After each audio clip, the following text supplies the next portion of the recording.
Should you ice bath after strength training?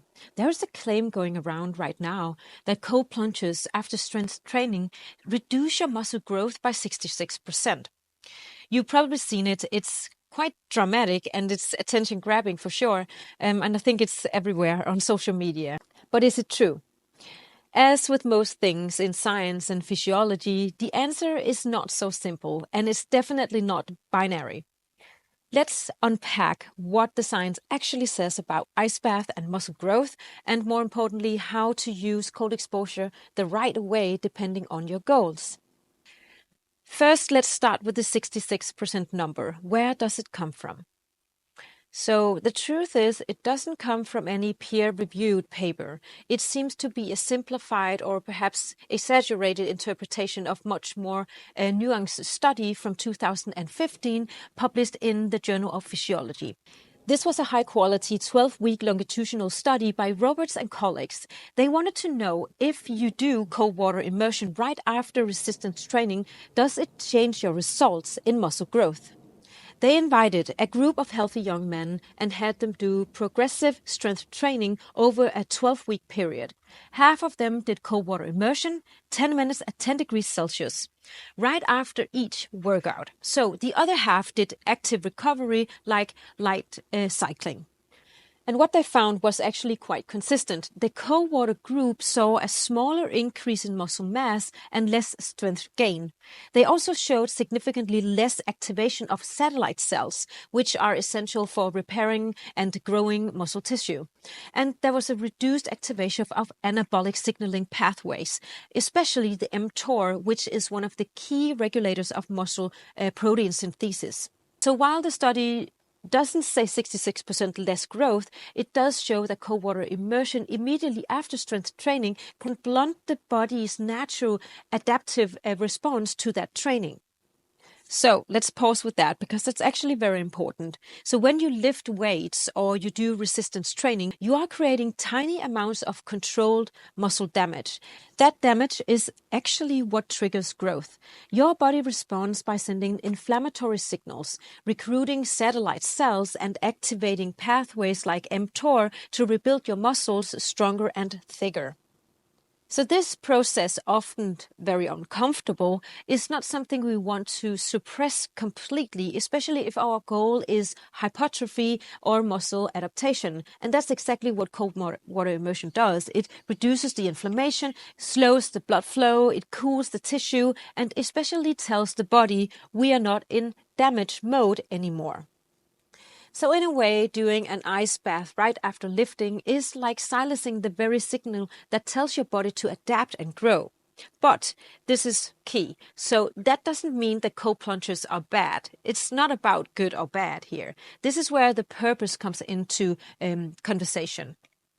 It's not about the good and the bad, as I said. It's about what you are training for. What is your goal? If your goal is to build muscle, then yes, jumping into a cold plunge right after training may delay or dampen your results over time. But if your goal is recovery, or if you're training for performance and you have multiple sessions in a very short window, then cold exposure might exactly be the best choice for you. So let me give you an example. So if you are an athlete with a competition coming up, or you are training 2 to 3 times per day, your primary concern might not be muscle growth. It might be staying fresh, reducing soreness, and supporting your nervous system recovery. And cold exposure is fantastic for that. It helps reduce the delayed onset muscle soreness, it helps calm the sympathetic nervous system and increase the parasympathetic tone, helping you relax, sleep better, and come back to that next session and recovery. So again, but if you are lifting weights 3 or 4 times a week and your goal is to build more muscle, especially if you are already working hard in the gym and getting your nutrition right, then you want to give your body time to run those internal repair and growth processes without any interruptions. So that's why I recommend this very simple rule. If you are lifting for hypertrophy, wait at least 4 hours before using cold exposure. That gives your body enough time to activate those key growth signals. Or even better, do your cold plunges on non-training days or after aerobic workouts where the goal isn't muscle breakdown and hypertrophy. So let's talk about the bigger picture. There is something called inflammation. So there's been a lot of fear around inflammation in recent years. We've always been told to reduce it, cool it down, eliminate it, but inflammation isn't always bad. In fact, it's actually a vital part of your recovery and adaptation. Short-term localized inflammation after exercise is not the same thing as a chronic inflammation from poor lifestyle choices. Acute inflammation is what helps your body adapt and grow stronger and also build resilience. So suppressing that response, especially right after training, may mean that you miss out on some gains from your hard workout. This is something we also see in research on anti-inflammatory drugs. Taking painkillers like ibuprofen around training can also reduce the muscle protein synthesis, again because it interferes with the same growth signals as cold does. So here's the theme. When you consistently blunt the body's natural response to training over time, you may reduce your ability to adapt. So about cold exposure. It is an incredible, powerful tool. It can boost your mood, reduce pain and inflammation, improve sleep, increase resilience, and even support fat metabolism through brown fat activation. But like any other tool, it's about timing, dosage, and purpose. Here's how I recommend thinking about it. So if you're training to grow muscle, wait at least 4 hours post-training or do your cold plunges on your rest days. If you're an athlete training for performance or recovery, you can use cold right after sessions, especially if the priority is recovery and focus and readiness.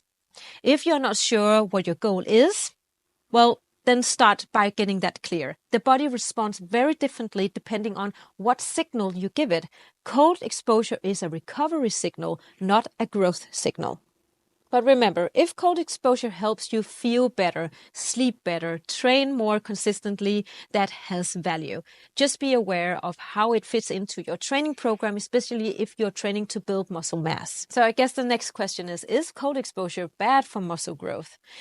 It's not bad, it's just not neutral. So it has effects, both beneficial and potentially inhibitory. So depending on what and when and why you use it. So the better question is, what is your goal? What do you want to get out of your training today? Based on that, you can choose the right time to use this powerful tool. Thank you for listening.